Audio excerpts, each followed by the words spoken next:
So you're working on your oral presentation, and now you're up to the statement of intention. And this is essentially a task where you explain your writing and speaking decisions that you made during your actual oral presentation. And this should sound familiar because you would have done one similar for the creative writing task at the start of the year. And also, this is very similar to an argument analysis essay.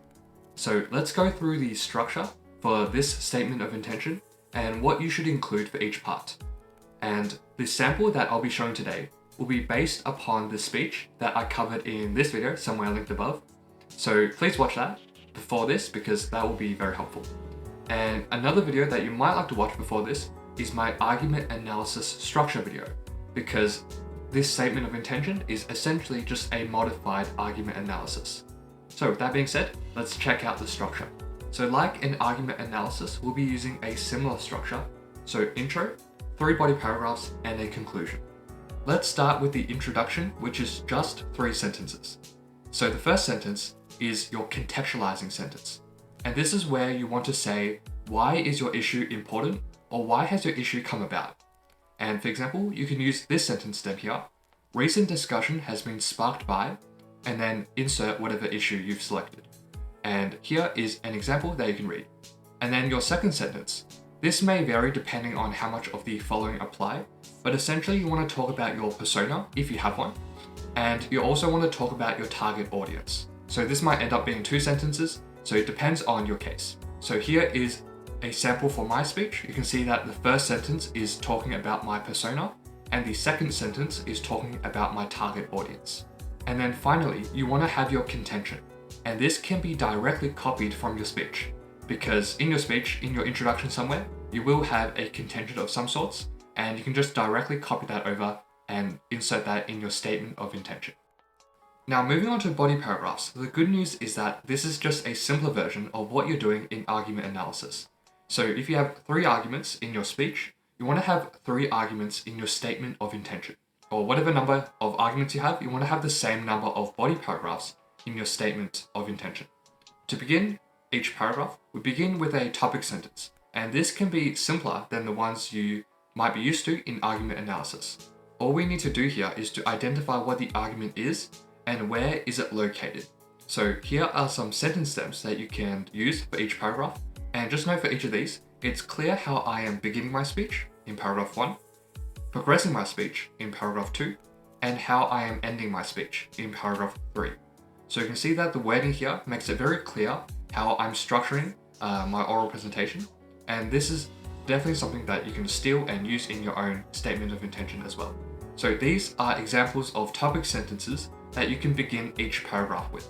And then for the rest of your body paragraph, I like to have 2 how, what, why segments. Again, this is covered in more detail in my argument analysis video. And so I recommend that you pick around 2 literary techniques or areas that you want to focus on. And just note, apart from analyzing the actual words in your speech, you can also analyze your body language, speech, pacing, and all these other features that are associated with your actual presentation. So feel free to experiment with those as well. And here is just an example of how you could do a how, what, why on your own speech. So here I say, I authoritatively claim more weapons will make the streets more dangerous as they can be easily acquired by criminals. So this is my how and my what. So my how is the quote that I have here, and the what is kind of the whole sentence. It's what I'm talking about, and that's basically how these weapons will make the streets more dangerous.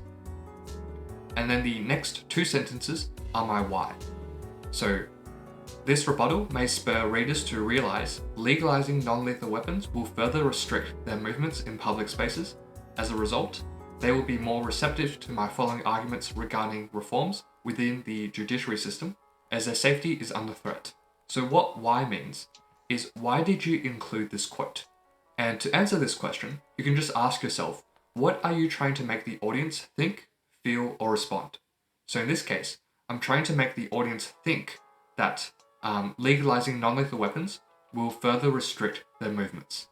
And how I want them to respond is that I want them to respond by being more receptive to my following arguments. So you can see that I've included the think and the respond section. You don't need to have all 3, but having a mix of these is generally a good idea. And this is the basic building block of your essay. So just repeat that twice, and with the topic sentence, that is a full paragraph. So you don't need a linking sentence. I find that the word limit is a bit tight, so I don't really have room for that.